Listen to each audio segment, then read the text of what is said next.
Hey everyone, Crisis here. A lot's happened since I last approached the topic at hand. After branching out to other verses like Infamous or the Arkham series and making entirely different types of videos like my MCU DCEU What Ifs, videos which I am extremely grateful for the thus far attention they have gotten. But I've been pulled out of retirement, both due to the rather insane numbers of my previous videos power scaling the protagonists of the Metal Gear series. I say that modestly. As well as you guys making it apparent that this is the kind of video you all want to see. Here it is, Solid Snake versus Raiden versus Big Boss. Who would win? Now I'd like to take the time to establish a few things before we begin here. My initial 3 videos on the Metal Gear protagonists are now over a year old, and as is the case with the power scale of any universe, it is a meta, meaning it is constantly evolving. New arguments form, old arguments are tossed to the wayside, and simply put, new information is always being brought to light. As well, for those who haven't taken part in a more semi-formal versus debate, there are some parameters for this battle that I'd like to lay out ahead of time. The versions of the characters I will be pitting against one another are Metal Gear Solid 4 Solid Snake, Peace Walker Big Boss / the Phantom Pain Venom Snake, essentially just granting Big Boss a wider arsenal, and Raiden from Metal Gear Rising. I won't be granting any one of these characters outside help, however, as this video would be entirely too long and overcomplicated. So no Metal Gear Mark III, no Blade Wolf, and no Diamond Dogs. I will only be considering canon statements and feats, either from the games themselves, creators of the series, and official merchandise such as the array of Metal Gear art books and strategy guides, as well as the Metal Gear vs. Battle website, a page hosting matchups between 2 characters from the series. The victors of each battle were based on fan votes. However, each one of the characters featured on the site had their accompanying strengths, weaknesses, and featured facts listed, which I do consider valid insight into the characters. The site itself is defunct, but the official Metal Gear Facebook and Twitter accounts have posted screenshots of the matches, with the Metal Gear Wiki having documented all of the details of the battles.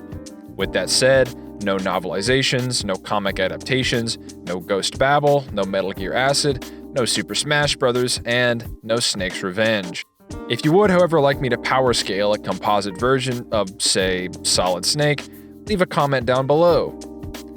With that said, the conditions of victory are thus: the death of the opponent, being able to remove the opponent from the arena for a period of at least 1 week, rendering the opponent unconscious for over 1 hour, or otherwise placing them into a position where they are unable to pose a threat for a duration of 1 week. The combatants will be acting in character, but will be willing to kill to survive. They will be given 0 prep time, and the battlefield will be Central Park, New York City. These standard battle assumptions are provided by Versus Battle Wiki and are generally accepted terms among the Versus debate community. Now, obviously, it would be superfluous as well as redundantly time-consuming to go over each of the character's stats and skills, so again, check out my prior videos for a comprehensive breakdown of each of the protagonist's skills and statistics. What I will be doing here is going over feats and statements that I have, since my prior videos over a year ago, found, with my conclusion taking this new information as well as information contained therein my previous scaling videos into account. With that said, let's go through these soldiers of legend in chronological order, starting with Big Boss.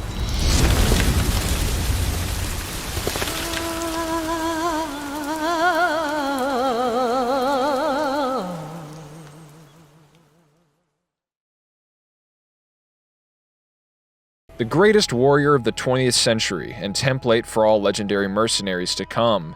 His skills of warfare are undoubtedly one of his most impressive aspects, being stated to be highly skilled in every military weapon and piece of equipment on the planet.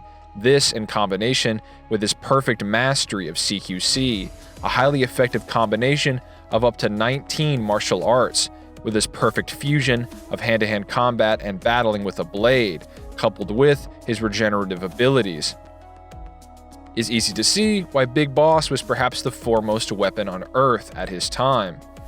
His feats of prowess and ingenuity would enforce his status as arguably the greatest fighter of all time, feats such as his besting of the Cobra unit, a squad which, in its entirety, had enough firepower to battle the Axis with only 6 members. For most of its members being the Boss, the most renowned soldier of her time. While the nature of Big Boss's victory over the Boss is debatable, it is worth noting that with the knowledge of the Boss and her accomplishments, the historians and soldiers of the world upheld Big Boss as the greatest soldier in history up to the point of his initial coma in 1972. He'd showcase his skills as a world-class marksman through his duel with the master of close-range gunplay, Revolver Ocelot. The tracking and containment of the Super Sniper Quiet, of being implied to lack any proper means of identifying their whereabouts by Ocelot. No matter how still and silent a person tries to be, they always create some kind of ripple. Be it breathing, a heartbeat, eating, excreting, body temperature, sweat. If this sniper can really vanish completely, that's just not human. Firmly placing Big Boss's ability at tracking to be a benchmark to be compared to by future generations. These accomplishments made it thus that the Patriots, the most powerful organization on Earth, still considered Big Boss a threat, even after his army and its nuclear capabilities were mostly lost to sea. With the forces of Cypher hoping to kill him while he was hospitalized after a 9-year coma. At this point, the legendary mercenary had dedicated himself to further increase the strength of his forces as well as himself, to the point that in the year of 1999, Kazuhira Miller, former longtime ally of Big Boss who had helped him develop multiple military nations throughout the 1970s and 80s, warned Solid Snake of Big Boss's physical prowess. This is Snake. The man who makes the impossible possible was created to the ends of preserving the skills of the aforementioned greatest soldier of the 20th century. There's been much debate over if Solid Snake or Liquid Snake actually possess the dominant or recessive genes of Big Boss. In the 2004 art book titled Metal Gear Solid Naked, Kojima states that Solid and Liquid were completely identical at a genetic level. This seems to have been retconned by MGS4, with it being revealed that Snake and Liquid fall between a 5.30 and a 4.87% difference to Big Boss at a genetic level. This being due to Snake's accelerated aging, which was programmed before his birth, and his mitochondrial DNA being mixed with the egg donor, granting Snake his oriental background noted by Vulcan Raven. However, the Les Enfants Terribles are a close enough match to Big Boss to inherit nearly the exact same potential, prowess, and physique as the Soldier of Legend, as stated by the Metal Gear Saga Volume 2, an inverse documentary summarizing the life of Solid Snake. Dubbed Les Enfants Terribles, this project created a man nearly identical to Big Boss in physique, prowess, and potential. That man was Solid Snake. This further enforces the notion that Solid Snake would utterly and completely scale off of Big Boss, both his feats of strength and showings of skill. Having been trained as a member of the Green Berets and being a rookie in the high-tech special forces unit known as Foxhound, Snake would become a master of various martial arts, one of which being CQC, which he had learned directly from Big Boss himself. His first mission in Foxhound would be to infiltrate the military fortress known as Outer Heaven. After running a gauntlet through the strongest troops yet assembled by Big Boss and being wounded in combat, Snake would destroy the ultimate weapon, Metal Gear TX-55, and defeat the hypnagogic doppelganger of Big Boss, Venom Snake. 4 years after these events, Snake would once again find himself pitted against the forces of Big Boss, this time the true Big Boss, after the death of Venom Snake 4 years prior. Snake would, this time, defeat Metal Gear D, a weapon stated to be many times more powerful than the prototype that Snake had destroyed in Metal Gear 1, by attacking the machine's legs, where its armor was thinnest. After this, Snake would commit himself to a hand-to-hand battle with the Metal Gear's pilot, Gray Fox, who had seemingly tanked the explosion of said mech. Gray Fox being regarded by Snake as better than anyone else. After defeating Gray Fox in a battle described as tough but pure, Snake would as well best Big Boss, burning him alive and rendering him into a coma. After 6 years of sitting on his ass drinking booze, Snake would be called out of retirement to take on the Shadow Moses incident, the greatest terrorist threat of all time, to take on agents belonging to his former unit of Foxhound, perhaps the most elite Black Ops unit of all time. Some of these agents having been trained directly by Big Boss himself, such as Sniper Wolf, the greatest sniper of her era, sans Solid Snake, who outmatched Wolf in a sniper duel, according to Twin Snakes. Twin Snakes being, at worst, an equally valid interpretation of the Shadow Moses incident, or the proper depiction of said events. Snake as well showcased in this mission an analytical ability akin to Big Boss, both of them being able to accurately assess the nature of rookie soldiers, Meryl Silverberg and Major Ocelot, respectively. Can you shoot me, rookie? Careful. I'm no rookie. Liar. Your eyes wander. There's no confidence in them. The eyes of a rookie. You've never shot a person, have you? You talk too much. You haven't even taken the safety off, rookie. I told you I'm no rookie! You ejected the first bullet by hand, didn't you? I see what you were trying to do. But testing a technique you've only heard about in the middle of battle wasn't very smart. You were asking to have your gun jam on you. Besides, I don't think you're cut out for an automatic in the first place. You tend to twist your elbow to absorb the recoil. That's more of a revolver technique. During this operation, Snake would have a rematch with Gray Fox, now encased in a cyborg exoskeleton. Exoskeletons being stated to boost a fighter's skills to their maximum potential and their strength by several times. Snake would keep up with and ultimately defeat a Gray Fox who was content with either opponent killing the other and was fighting Snake with the intent to kill. He'd as well survive a gun battle with Ocelot, who was legitimately surprised by the arrival of Gray Fox, showcasing that there were some holes in his 4D chess game. It is stated in secondary material that Gray Fox and Sniper Wolf gave Snake all he could handle, suggesting Snake had reached his limit combating the two of them. However, we know for a fact that Snake had withheld from using CQC during MGS1, as well that Snake would logically be rusty from being off duty for 6 years, with constant combat stated to be the best training in the verse. So, either Gray Fox and Wolf pushed a rusty, nerfed Snake to his limit, or the statement just doesn't work. This version of Snake would be upheld by the world-controlling AI known as the Patriots as the greatest soldier in history, and the ultimate/perfect soldier, and the Shadow Moses incident, of which Snake triumphed, would be used by the Patriots to later push Raiden to the edge of his physicality and mental endurance during the S3 plan. We used Shadow Moses as a paradigm for the exercise. I wonder if you would have preferred a fantasy setting. We chose that backdrop because of its extreme circumstances. It was an optimal test for S3's crisis management capacity.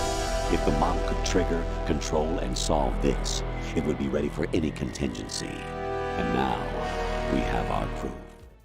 Years after said simulation, Snake's genetic programming would show its hand against him, weakening his body.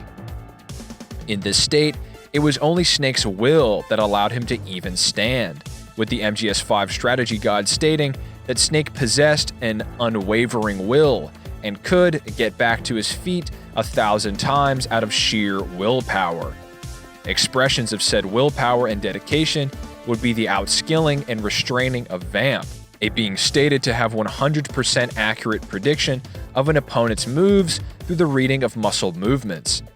He as well defeats Liquid Ocelot, the fused persona of Liquid Snake and Revolver Ocelot, stated to have their combined powers, as well as being created in a process inspired by the very same procedure undergone by Venom Snake to grant him the experiences and skills of Big Boss, with Liquid subconsciously relishing the test to his skills that the prodigy of Big Boss represented. The legend of Solid Snake would live on past his apparent death, with Raiden later stating that due to Snake's willpower and combat ability, that he was unstoppable. I am lightning. The rain transformed.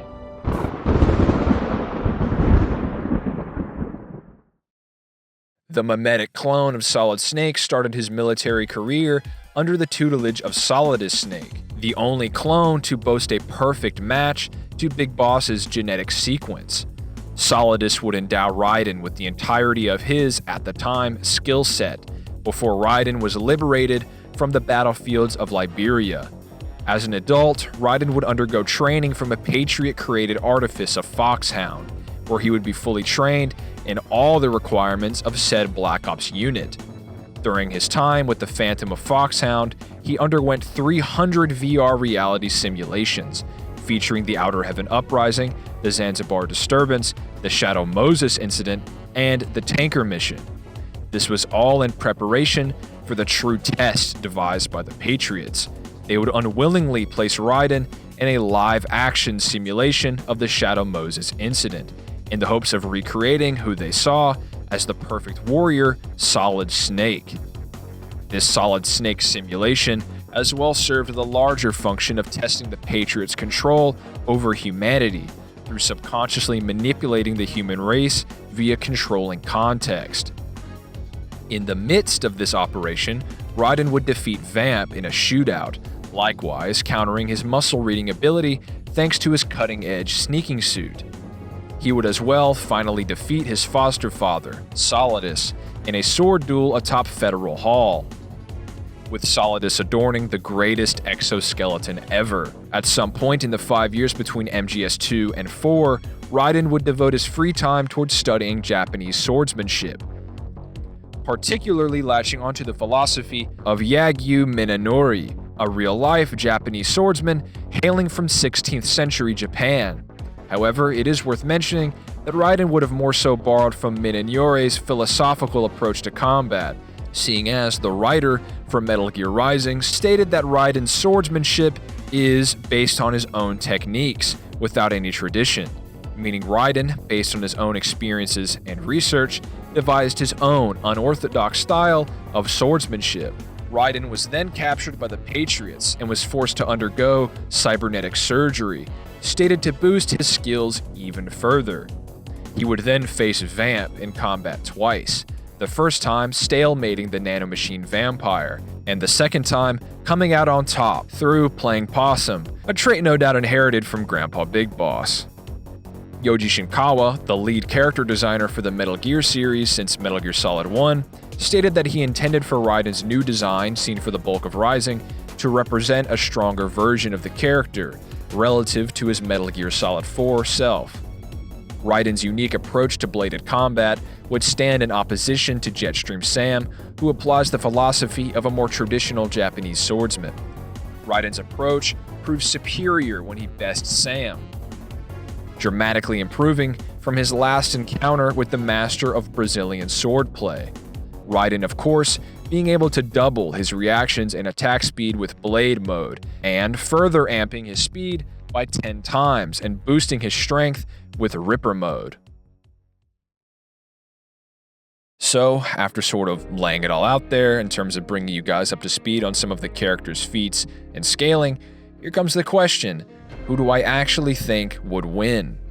Seeing as we're comparing 3 characters, I'm going to do this bracket style, meaning one character will face the other, and the victor will then battle the next for the title of the most powerful protagonist of Metal Gear. Staying consistent with the trend of going chronologically, let's begin with Solid Snake versus Big Boss. To get it out of the way first, before anyone tries to say that either character would simply be able to sneak around the other, each character would possess means of both masking their locations, as well as skills and equipment to aid in the tracking down of the other. While Solid Snake is stated to be the greatest stealth operative ever born, Big Boss has plenty of prowess in locating enemies, so it's safe to say that this battle would have to come down to a direct confrontation. In terms of raw stats, I'm just going to keep things simple here and say they'd have equal speed and strength. They both have a myriad of feats, which put them on relative terms, each possessing impressive speed feats, such as scaling to Liquid, who is able to dodge Metal Gear Rex's laser during the Ray vs. Rex mech fight in Metal Gear Solid 4. As well as Big Boss being able to keep up with masters of teleportation, such as Gene and the Skull Unit. An argument could be made for Snake having several times the raw strength of Big Boss, seeing as the Metal Gear Solid 4 database asserts that Snake is not only the greatest soldier in history, but the strongest as well. Also, with Null scaling to Big Boss, the exoskeleton-enhanced Gray Fox would be several times stronger than he was as a normal human, with Solid Snake scaling to this much stronger Fox. While it is true that Solid Snake by the time of Metal Gear Solid 4 was weakened by his accelerated aging, he does possess the Octo Camo, a camouflage blatantly stated to increase physical strength and Snake's healing factor. Snake as well has plenty of aid to keep him operating at optimal levels, such as a hefty supply of nanomachine suppressants to restore his psyche and stamina, as well as simply having vast reserves of superhuman willpower. There's really no way something like a little Warner syndrome would keep Snake out of the fight. Regardless of any of that, there is the fact that Solid Snake has erased Big Boss 2 times before. The first time when he was a wounded rookie against Venom Snake, and the second time when he was unarmed and forced to cobble together a makeshift weapon against Big Boss. Fans of Big Boss will often attribute one of 2 factors to Snake's victory against his genetic template. Number 1, Venom Snake and Big Boss were in their 60s at their times of defeat against Solid Snake. Therefore, Snake would not scale to the physical prime of Big Boss. And 2, Big Boss must have given up or secretly wanted to lose the fight, pointing to the saga's cyclical nature, citing how the boss's very mission required dying to her protege's hands, claiming history certainly would have repeated itself through Big Boss and Solid Snake's altercations. These can both be dismissed by information clarified within the Metal Gear Solid 5 guidebook, stating, in the years after Peace Walker following the MSX games, that Big Boss was dedicated to becoming as strong as he possibly could be, distinguishing himself apart from any other weapon, as well as his troops. Considering this is a universe where versions of characters who can barely stand because of old age perform some of the best feats in the verse, I see no reason why Big Boss would fall short of his ambition. This guidebook as well, stating that Big Boss seeks to never ever give up the fight. It's also weird to project the notion that Big Boss is a quitter, seeing as his character development in Peace Walker culminated in his disavowment of the boss, for the very reason that she did not fight on and find a way to survive outside of the parameters of the virtuous mission. She betrayed me, Kaz. She what? In the end, she put down her gun. And when she did, she rejected her entire life up to that point, including me. What do you mean? In giving up her life, she abandoned everything she was as a soldier. And you consider that betrayal? I won't make the same choice as her. My future is going to be different. So yes, a rookie Solid Snake who had just been wounded by the strongest members of the best army ever assembled by Big Boss defeated a determined to win Venom Snake, a man who shares all of Big Boss's skills and experiences, who was as well deemed worthy to share the title of Big Boss by Big Boss acknowledging that his unique experiences had made him an equal recipient of the bearer of Big Boss's legend. He then, 4 years later, after a grueling hand-to-hand duel with the greatest mercenary of that era, outskills an even stronger Big Boss, defeating him with a makeshift flamethrower. And while it was stated by Kaz Miller that Snake fighting Big Boss with his bare hands would be suicide, the context is that Snake himself was seemingly worse for wear, which is further implied by Big Boss, and Snake was unarmed, whereas Big Boss was wielding a machine gun. Even if you think Big Boss's drive to grow ever stronger had far eclipsed Solid Snake's striking strength, we know the two possessed the same physique and potential, with Solid Snake stated to be the strongest soldier in history by Metal Gear Solid 2, much less than with a cutting-edge, muscle-augmenting supersuit. In regards to pure skill, there shouldn't be much else to be said, other than Snake literally outskilling him twice while nerfed and in disadvantageous positions, but I'll go on. The Patriots, an artificial intelligence-ran organization literally controlling the distribution of all information on the planet, deemed the Shadow Moses incident as the most extreme crisis underwent by a single agent in history. This being corroborated by the Metal Gear Solid 1 manual, stating the events of that game was the greatest terrorist threat up until then. The Patriots, as well as the Metal Gear Solid 4 database, states that Solid Snake is the ultimate soldier, and the greatest soldier of all time. Ultimate being defined as the best achievable or imaginable of its kind, meaning that, as far as the Patriots believed, Snake was as good as a soldier could get. Now, it's true. Big Boss as well has a cadre of statements, perhaps putting him above Solid Snake's level in terms of aptitude as a warrior. However, most of these statements are only relative to the time before Solid Snake's career as a mercenary, or rely on public perception, with the most definitive of these statements being that Big Boss is arguably the greatest warrior ever. The problem with trying to use statements such as, "One of the greatest soldiers ever?" The man they call the greatest warrior of the 20th century. You don't mean Big Boss. That's right. to attempt to argue that, since Solid Snake was active in the 20th century, Big Boss must be better than him. It's clearly contingent on the legend of Big Boss being as widespread as it is, being stated to be known by literally every soldier on Earth, no matter the rank. Whereas missions containing Snake's triumphs over Big Boss are only known, in all truth, by a choice few. I don't have any family. No, wait. There was a man who said he was my father. Where is he? Dead. By my own hand. Big Boss. What? Big Boss? There was no way you could know. It happened in Zanzibar land 6 years ago. Only Snake and I know the real truth of what happened there. And, as it always is in power scaling, feats over statements.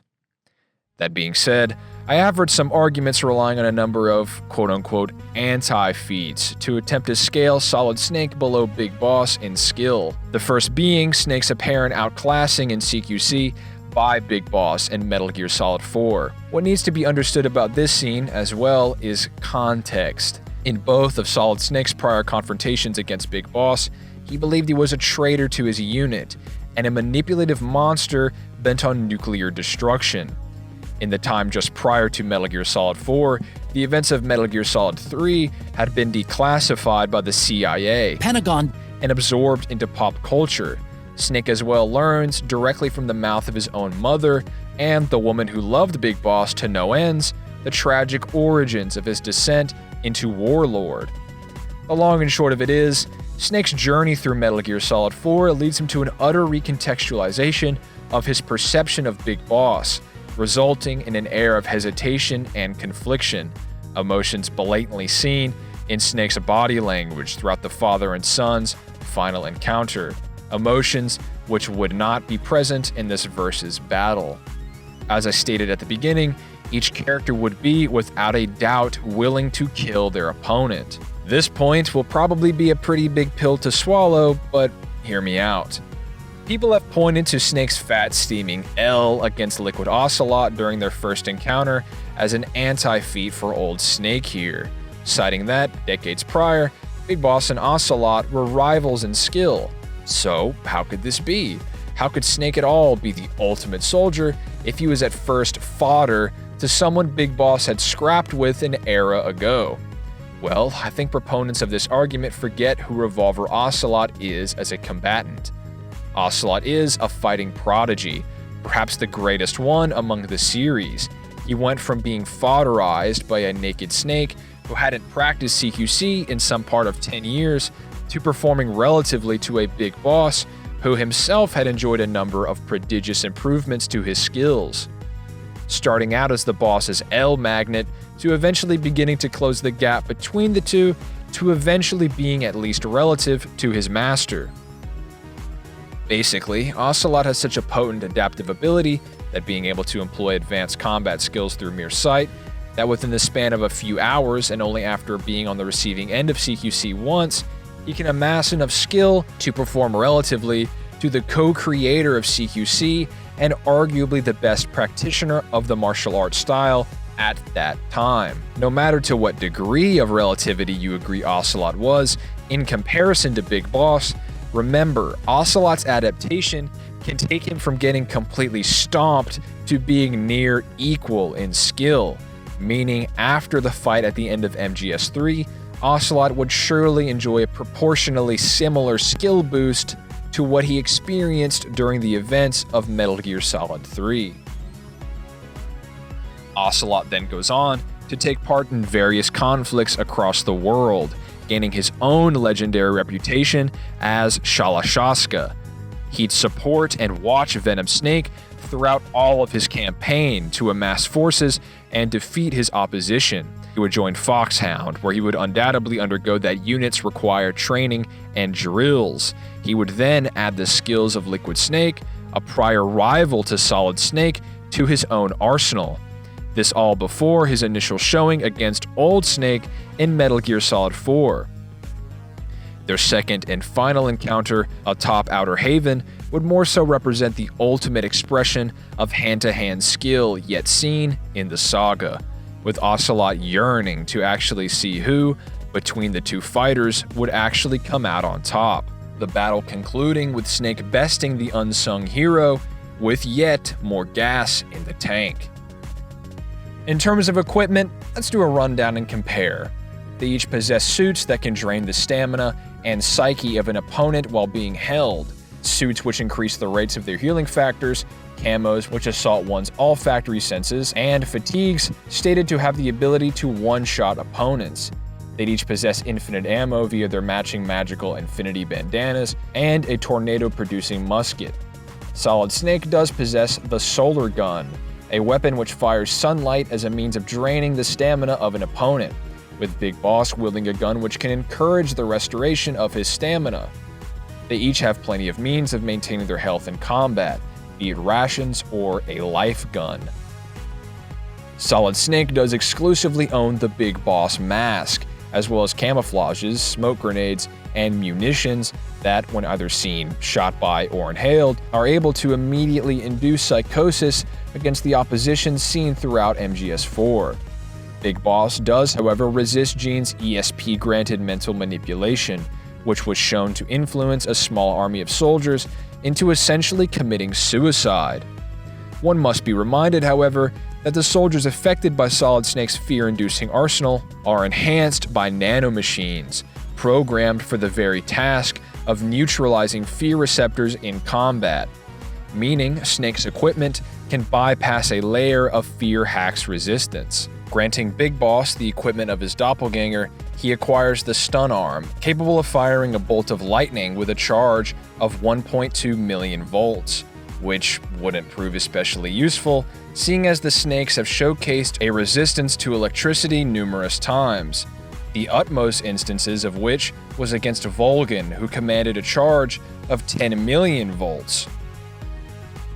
The Blast Arm, which has unquantifiable attack potency and speed, being shown destroying a Walker Gear in 3 hits, a tank in 6, and 20 against Sahelanthropus. Not consistent at all, and not coming anywhere even close to Gray Fox's tanking of Metal Gear D's explosion. The Hand of Jehudi, again with an unknown speed, and no way to prove that Snake wouldn't just dodge the thing with his massively hypersonic to relativistic reactions. Big Boss would, as well, have the means to potentially remove Snake from the battlefield with his Fulton air-to-surface recovery device. He'd, however, have to resort to using a Fulton mine, seeing as his other Fulton variants require Big Boss knocking out Solid Snake beforehand, which, I have already proven, is very unlikely. The thing is, though, Solid Snake also possesses an array of mines. If you think either of the two greatest soldiers ever are going to be undone by something as common to the battlefield as a landmine, then you're simply reaching. One may also try to claim that Big Boss could use his analyzer or iDroid to assess Snake's skills to perhaps get the edge on him. However, his means by which he gathers this data is via his intel team, having infiltrated many information bureaus, as well as performing covert scouting missions to ascertain the traits and qualities of the soldiers Big Boss might face on the battlefield. But their being able to gather intel on Solid Snake would be considered prep. It's not a valid possibility for this battle. And each soldier would have to rely on their respective analytical assessments. So finally, with all things said and done, Solid Snake simply has greater feats, statements, and scaling than Big Boss, scaling off of any feats performed by Big Boss due to Snake inheriting equal, if not greater potential strength and skill than Big Boss. They have a relative reserve of equipment, with Solid Snake edging it out with his fear hacks, as well as coming out on top against greater opposition than Big Boss had ever faced, possessing more reliable statements of greater skill and strength, and simply outperforming Big Boss at his strongest and most determined.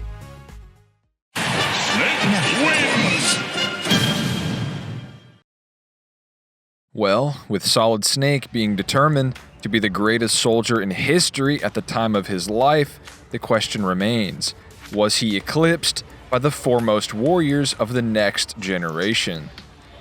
I'm going to start off this section by first comparing the skill level of each character, starting by analyzing Raiden's best showings of prowess and progression.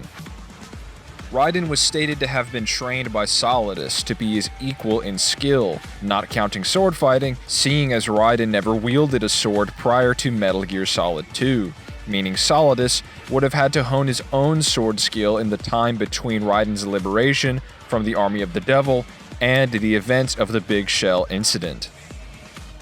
Solidus, of course, being a perfect genetic match for Big Boss, with even the near match Solid Snake possessing nearly the exact same physique, prowess, and potential as Big Boss. Raiden would then partake in hundreds of VR missions, consisting of pretty much all of the missions undergone by Solid Snake up to that point, meeting all the criteria of a Foxhound agent, such as mastery over a number of fighting styles.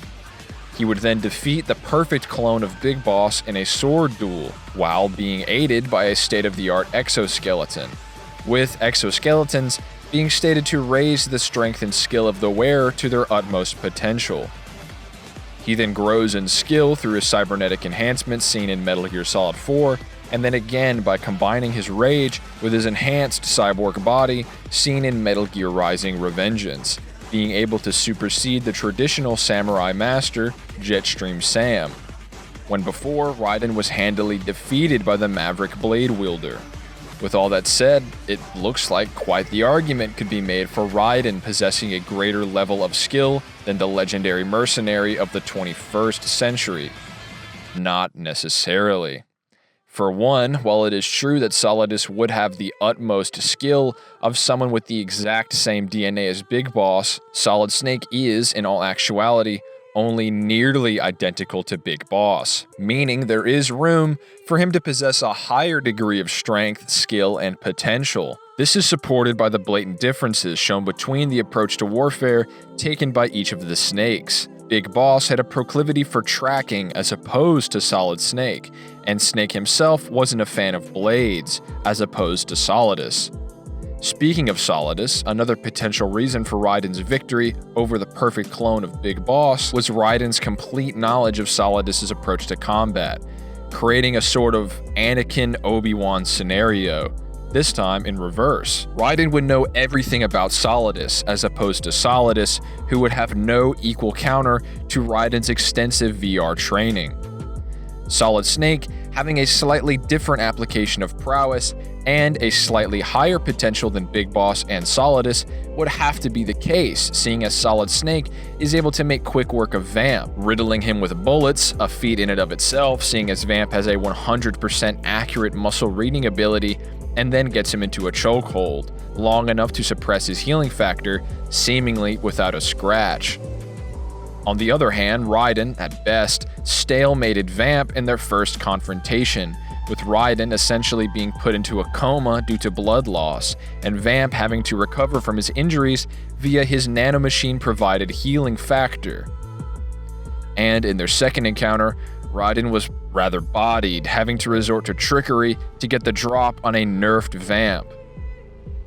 Now, you could attempt to counter this by citing Snake's confrontation with Vamp in Metal Gear Solid 2, where Snake is seemingly blitzed and overpowered by Vamp. Again, you have to consider the context. At this point, Snake's entire plan relied on his assumption of the identity of Iroquois Pliskin, a lieutenant in the Navy SEALs, as well as having the world believe that he had perished years ago. Snake's also been shown to be an analytical genius, as with the Ocelot and Meryl examples provided earlier. Snake immediately suspected Raiden's nature in the mission in hand, even going as far as exaggerating injuries sustained by Vamp, to the means of splitting off from Raiden and seeing if he could be trustworthy. And just think logically for a second. How good would your cover be if you don't want people to think you're a legendary super soldier if you straight up bodied a guy who had just wiped out a team of Navy SEALs, all while dodging gunfire with goddamn flamenco dance moves? It's also worth pointing out that all of Raiden's VR and Foxhound training was only in preparation for the Big Shell incident, meaning that, even after all of Raiden's initial training, the Patriots still lacked a certainty that Raiden had lived up to Snake's archetype. And while Raiden certainly became a better combatant after combining his latent bloodlust with his self-honed style of swordsmanship, it wasn't a monumental increase. Raiden's skill was actually able to match Jetstream Sam's in their initial encounter, a factor of Sam's triumph no doubt being due to his monumental strength advantage, being able to send Raiden flying with a simple sword strike, with Raiden still taking damage even after successfully parrying Sam's attacks. We get a good idea of how much stronger Sam is than this post-Metal Gear Solid 4 Raiden, seeing as the Maverick is ecstatic to battle Raiden after his unlocking of his Jack the Ripper form, a state of mind blatantly stated to amp Raiden's strength. This is relevant because even after initially battling Jetstream Sam with the strength gap accounted for, Raiden still deems that, due to his combination of combat ability and willpower, that Snake is unstoppable. Raiden, of course, knows the ins and outs of Solid Snake, perhaps more than anyone ever could. He essentially spent his whole life as a vector for Snake, walking in his shoes throughout all of his major operations, and as well fighting alongside him throughout various battles. So his say in the matter is extremely reliable, in my opinion.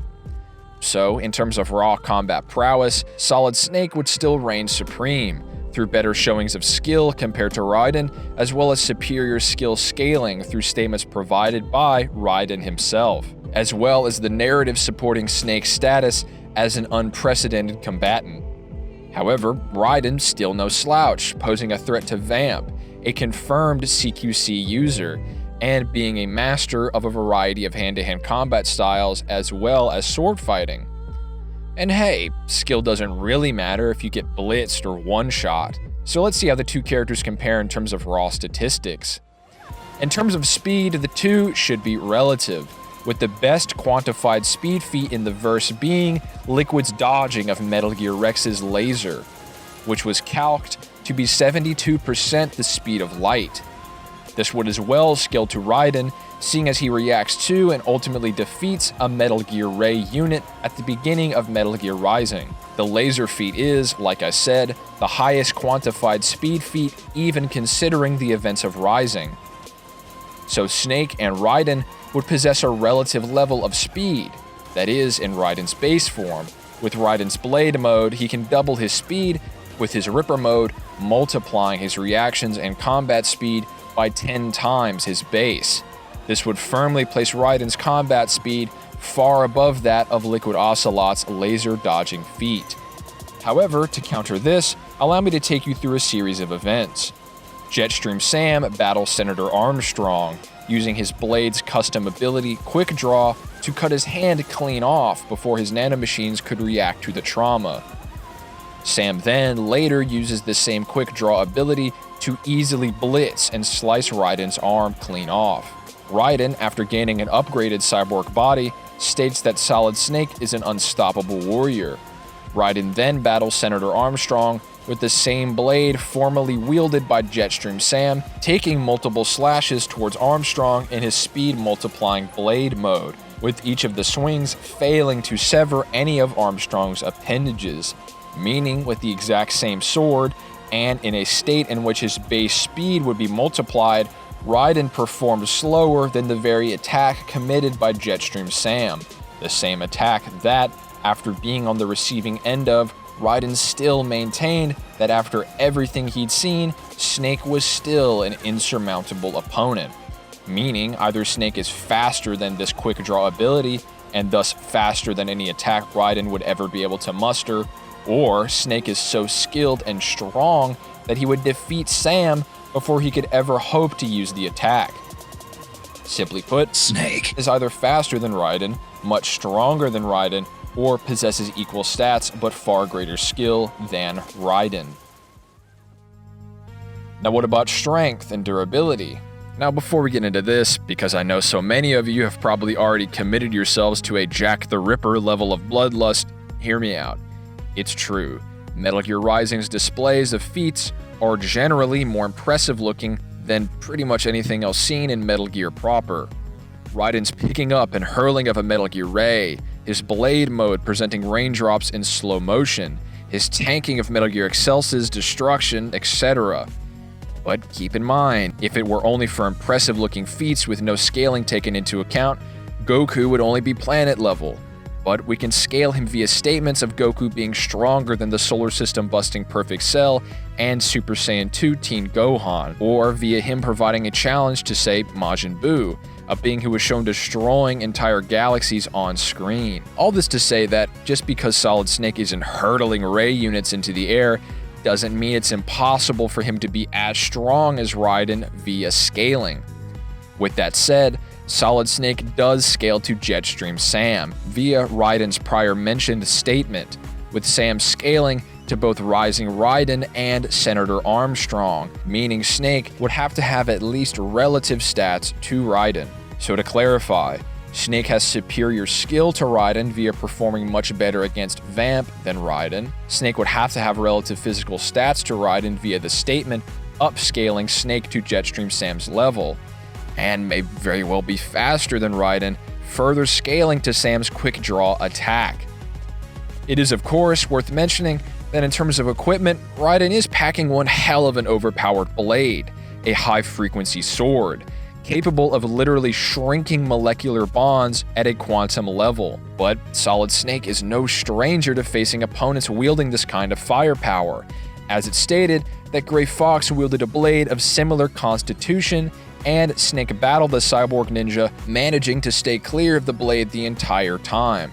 As well, sharing and scaling above the skills of Venom Snake, Solid Snake would be accustomed to a number of sword disarms and counters. Of course, a number of these counters shown in the Phantom Pain feature Venom Snake blocking the Skull's blades with his bionic arm, a luxury Solid Snake lacks. However, an equal number of them showcase Big Boss's Phantom grabbing the blades by the hilts, with Ahab using his superior skill and strength to counter and disarm these members of the Parasite unit, a possibility that I have presented as entirely likely in the case of Solid Snake. In regards to equipment, Raiden's arsenal includes a variety of conventional samurai swords, all enhanced with the HF treatment, as well as a long sword modeled after the Nodachi, a Japanese blade as long as 35.8 inches.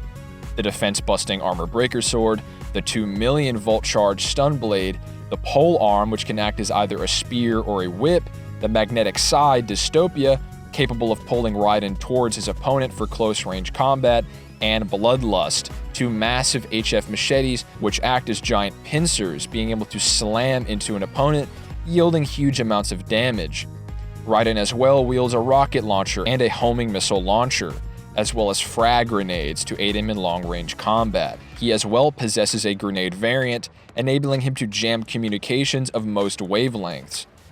Unfortunately for Raiden, I don't think it would ultimately make a difference. Remember the standard battle assumptions I laid out at the start of the video. One of those was that the fighters would be in character, but willing to kill, as far as we've seen, Raiden only relies on his HF swords for combat. Take the final boss of Rising, for example. Armstrong snaps Raiden's HF blade, and Raiden is forced to continue the battle through hand-to-hand. Meanwhile, the player has access to various other HF weapons, which Raiden either canonically lacks or would simply ignore, favoring hand-to-hand combat instead. So, if Raiden approaches the battle unto his consistent character, he would be outmatched. If we did grant each opponent the wide array of their entire arsenals, again, Solid Snake's fear hacks-based equipment would ultimately give him the edge, being able to bypass the fear inhibitors contained in the nanomachines in Raiden's still human brain. Or not to mention his snake camo, being able to one-shot opponents that could overpower and injure Metal Gear Solid 4 Raiden. To summarize, via statements, Snake would scale to the cast of Metal Gear Rising, being deemed unstoppable in respect to enemies who could bring the game's final boss to his knees, as well as being shown more skilled than Raiden in close quarters combat, and furthermore possessing a more effective and versatile arsenal, at least in the context of this battle.